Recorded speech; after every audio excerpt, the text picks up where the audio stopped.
నమస్కారం. వందల ఏళ్ల బానిసత్వం, కోట్లాది మంది ప్రజలు, వందల భాషలు, మతాలు, ఇలాంటి ఒక దేశానికి ఒకే ఒక్క రూల్ బుక్ రాయడం అదెంత పెద్ద పనో ఒక్కసారి ఊహించుకోండి. ఈరోజు మనం ఆ అద్భుతమైన ప్రయాణం గురించే తెలుసుకోబోతున్నాం. మన భారత రాజ్యాంగం ఎలా రూపుదిద్దుకుందో విశ్లేషిద్దాం. అవును, ఇదే అసలైన ప్రశ్న. ప్రపంచ జనాభాలో 6వ వంతు ప్రజల ఆశలు, ఆకాంక్షలకు అద్దం పట్టేలా ఒక పుస్తకాన్ని ఎలా రాయగలరు? మన దేశ వ్యవస్థాపకులు ఎదుర్కొన్న అతిపెద్ద సవాలు ఇదే. ఇన్ని రకాల సంస్కృతులు, ఇన్ని భాషలు, ఇన్ని మతాలు, వీళ్ళందర్నీ ఒకే మాట మీదకెలా తీసుకురావాలి? నిజంగాదొక మహాయజ్ఞం. సరే, ఈ ప్రయాణాన్ని మనం 4 భాగాలుగా చూద్దాం. మొదట కంపెనీ రూల్ నుంచి స్వాతంత్రం దాకా జరిగిన ప్రయాణం. ఆ తర్వాత అసలు మన రాజ్యాంగాన్ని ఎలా డిజైన్ చేశారు, దాని మూల స్తంభాలేంటి, మరి చివరగా అది మన లాంటి పౌరులకు ఏమిస్తుంది? ఇదే మన ప్రయాణానికి రూట్ మ్యాప్. సరే, మొదటి భాగంతో మొదలుపెడదాం. కంపెనీ పాలన నుంచి రాచరిక పాలన వరకు, అంటే స్వపరిపాలన కోసం మనం ఎంత దూరం ప్రయాణించామన్నమాట. సొంతంగా రూల్స్ రాసుకోవడానికి ముందు అసలు బ్రిటిష్ వాళ్ల కంట్రోల్ నుంచి ఎలా బయటపడ్డామో చూద్దాం. ఇక్కడ చూడండి, 1773 నుంచి 1947 వరకు, అంటే దాదాపు 200 ఏళ్ల ప్రయాణమిది. ప్రతి చట్టం బ్రిటిషర్ల చేతుల్లో ఉన్న పవర్ని కొద్దికొద్దిగా భారతీయుల వైపుకు తీసుకొచ్చిన ఒక అడుగు. అన్నిటికన్నా ముఖ్యంగా ఆ 1935 భారత ప్రభుత్వ చట్టం ఉంది చూశారా, అదే మన రాజ్యాంగానికి ఒక రకంగా బ్లూ ప్రింట్ లాంటిది. ఓకే, ఆ హిస్టరీ నుంచి బయటకొచ్చి ఇప్పుడు అసలు కథలోకి వెళ్దాం. అంటే భారతీయుల కోసం భారతీయులే మన రాజ్యాంగాన్ని ఎలా రాసుకున్నారో చూద్దాం. ఒక జాతి భవిష్యత్తును ఎలా నిర్మించారో తెలుసుకుందాం. 2 సంవత్సరాలు, 11 నెలలు, 18 రోజులు. ఇది కేవలం టైం కాదు. వందలాది మేధావులు వేల గంటలపాటు చర్చించి లక్షలాది పదాలతో ఒక మహాగ్రంథాన్ని రాశారంటే దాని వెనుక ఎంత కృషి, ఎంత అంకితభావం ఉందో ఆలోచించండి. మరి మహాయజ్ఞాన్ని నడిపించిందెవరు? వీళ్లే మన రాజ్యాంగ రూపశిల్పులు.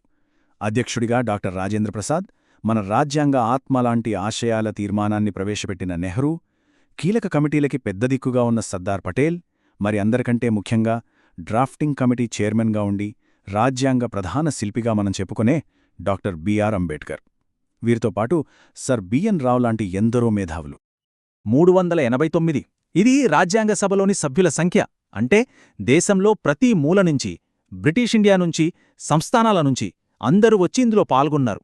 అంటే ఇది కేవలం కొంతమంది పనికాదు, మొత్తం భారతదేశం కలిసికట్టుగా చేసిన ప్రయత్నం అన్నమాట. సరే, ఇప్పటిదాకా రాజ్యాంగాన్ని ఎలా తయారుచేశారో చూశాం. ఇప్పుడు అసలు ఏంటి ఆ రాజ్యాంగమనే చూద్దాం. మన భారత పాలనా వ్యవస్థకి మూలస్తంభాలేంటో తెలుసుకుందాం. మొట్టమొదటిది, అత్యంత కీలకమైనది, శాసనసభ. అంటే మన పార్లమెంట్. లోక్సభ, రాజ్యసభ, రాష్ట్రపతి వీరంతా కలిసి దేశానికి కావాల్సిన చట్టాలు చేస్తారు. మన దేశ భవిష్యత్తును నిర్దేశించే నిర్ణయాలన్నీ ఇక్కడే తీసుకుంటారు. ఇక రెండో స్తంభం, కార్యనిర్వాహక వర్గం. ఇందులో ప్రధానమంత్రి, ఆయన మంత్రిమండలి, రాష్ట్రపతి ఉంటారు. పార్లమెంటు చట్టాలు చేస్తే సరిపోదు గదా, వాటిని దేశవ్యాప్తంగా అమలు చేసే బాధ్యత వీళ్లదే. మూడోది, ప్రజాస్వామ్యానికి ప్రాణం లాంటిది, న్యాయ వ్యవస్థ. సుప్రీంకోర్టు దీనికి పెద్ద. దీని ప్రత్యేకత ఏంటంటే ఇది స్వతంత్రంగా పనిచేస్తుంది. ప్రభుత్వం తన హద్దులు దాటకుండా చూస్తూ రాజ్యాంగాన్ని కాపాడే బాధ్యత దీందే. సరే, ఈ 3 స్తంభాలో ప్రభుత్వానికి సంబంధించినవి. మరి మనలాంటి సామాన్య పౌరుడికి ఈ రాజ్యాంగం ఏమిస్తోంది? అదే మన 4వ భాగం. ఇది కేవలం ప్రభుత్వ రూల్ బుక్ కాదు, మన హక్కుల పత్రం. భారత ప్రజలమైన మేము, ఈ మాటల్లోనే ఎంత పవరుందో చూడండి. మన రాజ్యాంగ పీఠిక ఇలాగే మొదలవుతుంది. దీని అర్థమేంటంటే ఈ దేశంలో ఫైనల్ పవర్ ఏ రాజుకో, ప్రభుత్వానికో కాదు, ప్రజలకే ఉంది అని బల్లగుద్ది చెబుతోంది. మన దేశం ఎలాంటిదో కూడా ఇక్కడే స్పష్టంగా చెప్పారు. సార్వభౌమ, సామ్యవాద, లౌకిక, ప్రజాస్వామ్య, గణతంత్ర రాజ్యం. రాజ్యాంగానికి 2 కళ్ళు లాంటివివి. ప్రాథమిక హక్కులు, ఆదేశిక సూత్రాలు. సింపుల్గా చెప్పాలంటే ప్రాథమిక హక్కులు మనకు రక్షణ కవచం. మన హక్కులకు ఏదైనా భంగం కలిగితే మనం నేరుగా కోర్టుకు వెళ్ళొచ్చు. మరి ఆదేశిక సూత్రాలేంటి? అవి ప్రభుత్వానికి ఒక టార్గెట్ లాంటివి. దేశాన్ని ఈ దారిలో నడిపించాలి అని చెప్పే మార్గదర్శకాలు. ఒకటి మన హక్కు, ఇంకొకటి ప్రభుత్వ బాధ్యత. ఈ ప్రాథమిక హక్కుల్ని ఓ లిస్టులా కాకుండా మనకు దక్కిన హామీలుగా చూడాలి. అందరూ సమానమే అనే హక్కు, మనకు నచ్చింది మాట్లాడే స్వేచ్ఛ, దోపిడీకి గురికాకుండా ఉండే రక్షణ, మన ఇష్టమైన మతాన్ని పాటించే హక్కు, ఇవన్నీ మనకు రాజ్యాంగమిచ్చిన వాగ్దానాలు. వీటన్నిటికీ తలమానికంలాంటిది 5వ హక్కు, రాజ్యాంగ పరిహారపు హక్కు. మన ఏ హక్కుకి దెబ్బ తగిలినా సరే నేరుగా సుప్రీంకోర్టు తలుపు తట్టొచ్చు. అందుకే డాక్టర్ అంబేద్కర్ దీన్ని రాజ్యాంగానికి గుండె, ఆత్మ అన్నారు. 106 2023 నాటికి మన రాజ్యాంగాన్ని ఇన్నిసార్లు సవరించారు. ఈ నంబర్ మనకొక ముఖ్యమైన విషయం చెప్తోంది.